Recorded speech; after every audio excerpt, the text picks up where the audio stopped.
안녕하세요. 루장입니다. 설 연휴 마지막 날입니다. 잘 지내고 계시죠? 미국 증시는 강보 앞으로 마감했습니다. 하지만 시장은 조용하지 않았는데요. 겉으로는 플러스 0.1%, 속에서는 AI 공포가 계속 움직이고 있습니다. 그리고 이번 주 FOMC 회의록과 PCE 물가 지수가 발표가 되죠. 이 두 가지가 방향을 결정할 겁니다. 시장은 왜 강보합이었을까요? 다우는 플러스 0.07%, S&P 500은 플러스 0.1%, 나스닥은 플러스 0.14%. 이건 상승이라기보다는 버틴 것에 가깝다 보고 있습니다. 지난주 AI 관련 소프트웨어 기업들이 크게 흔들렸었죠. 이유는 단순한데요. AI가 기업들의 기존 수익 모델을 잠식할 수 있다는 우려, 특히 소프트웨어 기업들, 오라클, 세일즈포스, 오토데스크, 팔로알토 모두 약세였습니다. 시장은 그래서 묻고 있습니다. AI 비용인가? 수익인가? 흥미로운 건 기술주가 한 방향으로 움직이지 않았다는 점입니다. 애플, 아마존은 상승했고요. 마이크로소프트, 알파벳, 메타는 하락했습니다. 반도체도 마찬가지입니다. 엔비디아는 상승, AMD, 마이크로는 하락, 브로드컴은 상승. 이건 중요한 신호라고 볼 수 있겠는데요. 시장이 AI 승자와 AI 부담주를 구분하기 시작했다는 것입니다. 과거에는 AI는 무조건 상승 스토리였죠. 지금은 다릅니다. AI 투자 비용이 너무 빠르게 증가하고 있습니다. 알파벳은 2026년까지 막대한 AI 투자 계획을 발표했습니다. 이제 시장은 묻고 있죠. 이 돈이 언제 이익으로 돌아오는가 라고 말이죠. 이번 주 핵심입니다. FOMC 회의록, 연준이 얼마나 신중한지 확인이 가능하겠고요. PC 물가지수는 금리 인하 기대의 진짜 근거가 될 수 있습니다. 만약 PC가 둔화가 된다면 금리 인하 기대 상승이 반영이 되겠고 성장주의 재반등 가능성이 높아지겠죠. 하지만 물가가 다시 강하게 나온다면 AI 테마는 다시 조정을 받을 수 있습니다. 왜냐하면 AI 기업들 대부분 미래 이익에 대한 기대로 움직이기 때문이죠.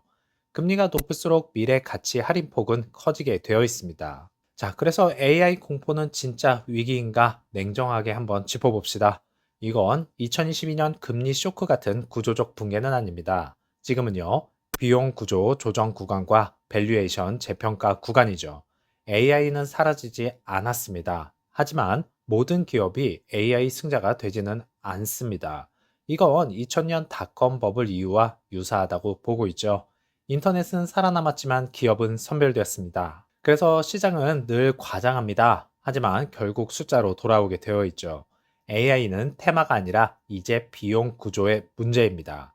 그리고 그 비용은 결국 이익으로 증명해야 됩니다. 이번 주에 우리는 그 단서를 보게 될 것입니다. EV 섹터주는 약세를 보였습니다. 리비아는 마이너스 7%, 테슬라는 마이너스 1%, 루시드는 마이너스 3% 이상 하락하면서요. 9.92불로 정규장을 마쳤고요. 애프터장에서는 플러스 0.6% 상승한 9.98불로 마감했습니다. 자, 장중에는 매도 압력이 분명히 있었습니다. 하지만 시간 외에서 일부 되돌림이 발생이 되었죠. 즉 공포성 투매는 아니고요. 단기 조정과 관망 구간에 가깝다 이렇게 보고 있습니다. 장중 패턴을 보면 오전은 변동성이 존재하면서 오후로 갈수록 박스권을 수렴했고요.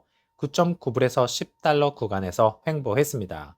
여기서 핵심 포인트는 10달러대가 심리 저항선이었는데 무너져 버렸죠. 9.8에서 9.85가 단기 지지선으로 작용했습니다. 지금은 방향성 돌파가 나오기 전 에너지 축적 구간이라고 보고 있고 시장이 루시드를 지금 바라보고 있는 것은 그래비티 품질 안정화, AMP2 가동, 현금 소진 속도, 미드 사이즈 일정 이 네 가지가 핵심 변수로 꼽히고 있습니다. 지금 주가가 못 가는 이유는요. 성장 기대는 있는데 수익 가시성이 아직 약하다는 점입니다. 오더플로우에서 인플로우는 10.02 밀리언 달러, 아웃플로우는 8.2 밀리언 달러, 순유입은 플러스 1.82 밀리언 달러입니다. 그래서 오늘은 순매수 우위에 있다. 그렇지만 주가는 마이너스 3.5%였다. 이렇게 확인할 수가 있었는데 자금은 빠져나가지 않았습니다. 이게 첫 번째 포인트겠죠. 방금 전 말씀드렸듯이 실적 가시성 부족, AI 금리 변수, 단기 트레이더 매물, 수급은 받치는데 모멘텀이 부족했다는 것이죠. 그래서 지금 구간 성격은 이 세 가지 가능성 중 하나라고 볼 수 있습니다. 첫 번째로 바닥 다지기 구간, 두 번째로는 한 번 더 흔들기 전 흡수 구간, 세 번째로는 실적 이벤트 대기 구간. 지금 수급 구조는 1번과 2번 사이지 않을까 생각합니다. 그래서 결론입니다. 투매 구간은 아니고 기관이 빠지는 구간도 아니다. 하지만 추세 전환 확정 구간은 아니다. 이렇게 볼 수 있겠습니다. 오늘 굉장히 흥미로운 내용이 있었습니다. 서스케나 루시드 집은 39% 축소. 이 문장만 보면 굉장히 부정적으로 들립니다. 2025년 8월쯤에도 이러한 내용이 한번 나왔었죠.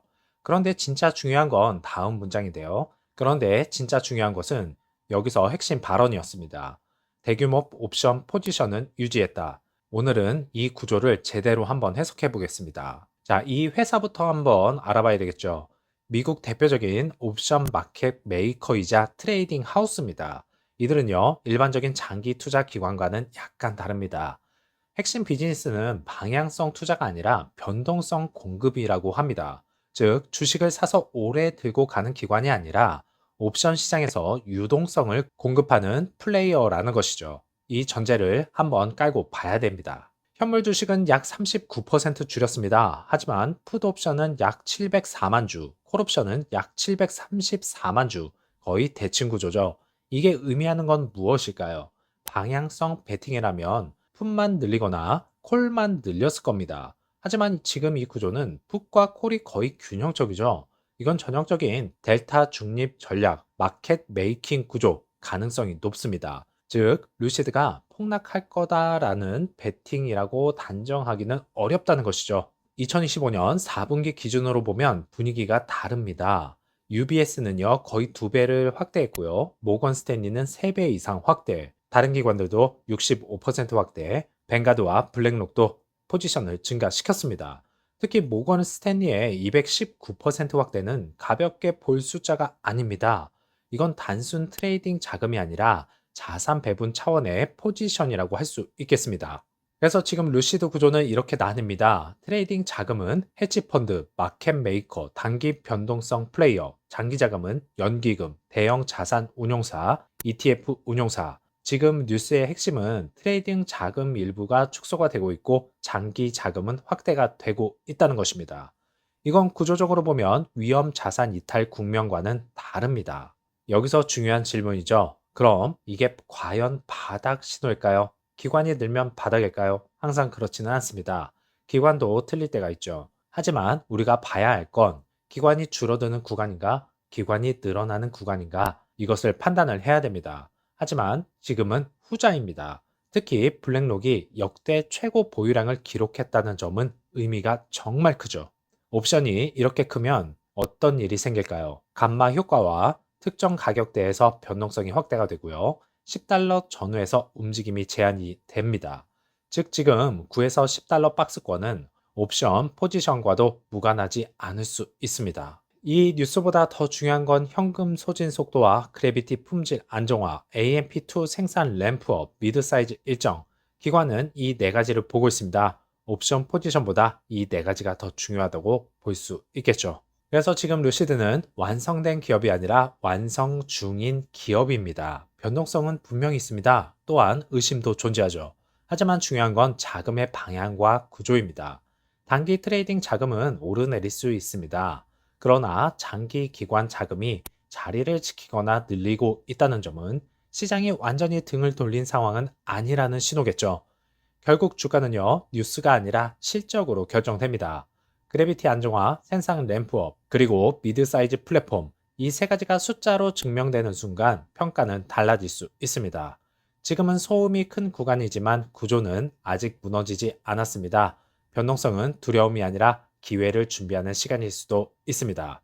다음 데이터가 나올 때까지요, 우리는 더 명확한 그림을 보게 될 것입니다. 연휴 마지막 날 마무리 잘 하시고요. 다음 영상에서 찾아뵙겠습니다. 감사합니다.